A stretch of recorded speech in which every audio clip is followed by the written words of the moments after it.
This luxury stock is so much better than any of its competitors, but nobody's really talking about it. So, what is it and why is it so great?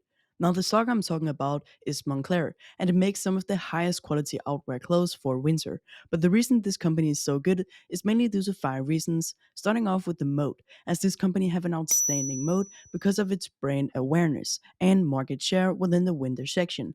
As we can see in this pie chart, Moncler owns around 12% of the entire outdoor window market share, which is really good. But if you were to think of luxury brands, then Moncler is unique amongst its competitors. As if people want luxury winter clothes, there isn't that many brands like Moncler because of its reputation, quality, and price. As they also own Stone Island, which they acquired in 2020. So this uniqueness and reputation that goes around Moncler makes them stand out amongst their competitors, which you could say is a moat.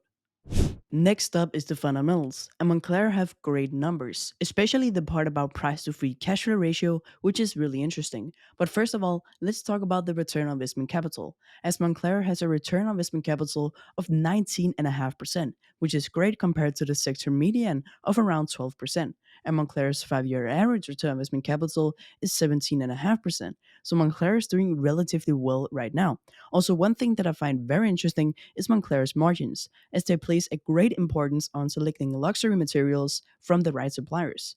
Moncler focuses on obtaining products that create less CO2 and work with distributors who also prioritize lowering CO2 and supporting animal welfare, which costs a lot of money. But Moncler still manages to get these products from loyal distributors which follow their guidelines. And that gives Moncler a gross margin of 77.7%, which is really good, and a profit margin of 21%, and lastly, a free cash flow margin of 30%. So Moncler have some really good margins, especially if you were to compare them to LVMH, which owns a lot of luxury brands such as Louis Vuitton. They have a great gross margin of 68.5%, but it's not that good compared to Moncler's gross margin of 77.7%. Then they have a profit margin of 16% and a free cash flow margin of 15%. So Moncler in this case scenario have better margins than LVMH. Earlier, I talked about how the price to free cash flow ratio for Moncler looked very interesting, and that is because they first of all have great fundamentals, there's no doubt about that. Then they have a moat, which they can take advantage of by selling their products for higher costs, giving them greater margins. But the thing that is very interesting to look at is Moncler's free cash flow growth, as recently the luxury goods sector have taken a notable downturn influenced by economic uncertainties and significant price increases. But Moncler have still managed to grow at a 25% CAGR compounded annual growth rate over the past 5 years. And throughout 2022 to 2024, they grew with over 37% annually and a total percentage gain at 87%. So Moncler is standing strong, and this is mainly due to their DTC, direct to consumer business going well, especially the digital area, and the demand for Moncler in Asia. Now, what do you think you would need to pay for this kind of business? A 30, maybe 25 price to free cash flow ratio? Well, Moncler has a 14.6 price to free cash flow ratio. And this is incredible, in my opinion, that you can get a high quality business for a 14.6 price to free cash flow ratio. Now, it is a little bit different when it comes to price earnings ratio, as Moncler has a PE ratio of 21, but it is not that expensive. So Moncler does look pretty cheap, in my opinion, according to price to free cash flow ratio. Next up is the growth potential, and I personally think there is a decent amount of growth left for Moncler, as they acquired Stone Island here in 2020, and the business have been gaining popularity over the past few years, especially in Asian and European markets, which makes up 23.3% and 69.7% of the total revenue.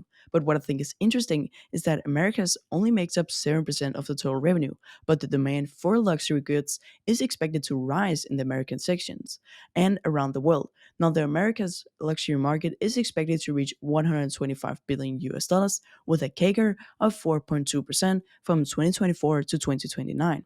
So if Stone Island, which earns around 20 million euros, so roughly $25 million from the Americas market, can actually execute the omni-channel strategy well and diversify their stores the right places in Americas where the demand for winter clothes is higher, then they could see significant growth.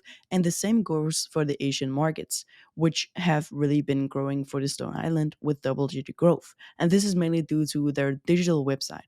But they are planning more and more retail stores in Asia, which can also boost Stone Island's revenue growth. Next up is Moncler. And Moncler kind of have the same situation as Stone Island, but there's more competition for them, as the brand have grown big and is well known. So getting new customers really depends on the quality of their products and the brand awareness, which they have been really good at, and is expected to do so in the future because of their omni-channel approach and their ability to adapt, as I have been going through some of their annual reports, and they always talk about the problems and how they either successfully solve them or their plans to solve them in the future, which I really like about the company. As I mentioned, the luxury goods market is expected to grow in the future from the decline it has had over the past few years, which again, Moncler handled pretty well. So I'm excited to see how they are going to do in a growing market.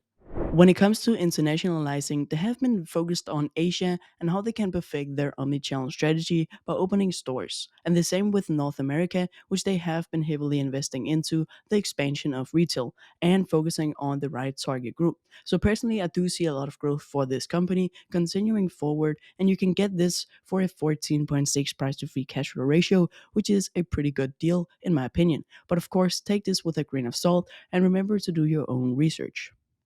One last very interesting thing about Moncler is that Louis Vuitton has recently been buying up into the company, and now they own around 1.6% of the overall business. Nothing big, but they have made an agreement with Double R, which is an investment vehicle controlled by Remo Ruffini, the chairman and CEO of Moncler. Now, the agreement is about LVMH buying 2.4% more of Moncler shares, which will bring their position up to a total value of 4% of the overall company. And that agreement took place in September 2024, which is interesting as though they own a small portion of the company, LVMH could potentially buy the whole thing. As I mentioned, Moncler does look very attractive because of its mode fundamentals and also its winter collection, which LVMH could use. Lastly, the valuation. And here we want to use the discounted cash flow model. So first, we want to type in the growth rate. So what we think the free cash flow will grow annually. And in this case, I do think Moncler could be able to grow their free cash flow with at least 10%, which is a bit conservative in my opinion. Then we want to type in our margin of safety, as there's always a risk in our calculations, and they are mostly not going to be accurate. And for Moncler, I do think there is a decent amount of risk because of the competition, so I would use a 20% margin of safety, and that gives us a intrinsic value of $77. And with a margin of safety, it gives us a value of $62, which makes it undervalued compared to the current price. So overall, I do think Moncler stock looks relatively cheap compared to the current price it is trading at. So I am considering buying some shares of it. But other than that, thank you so much for watching. Now if you want to look at some other stocks which might actually beat the market in 2025, watch this video right here.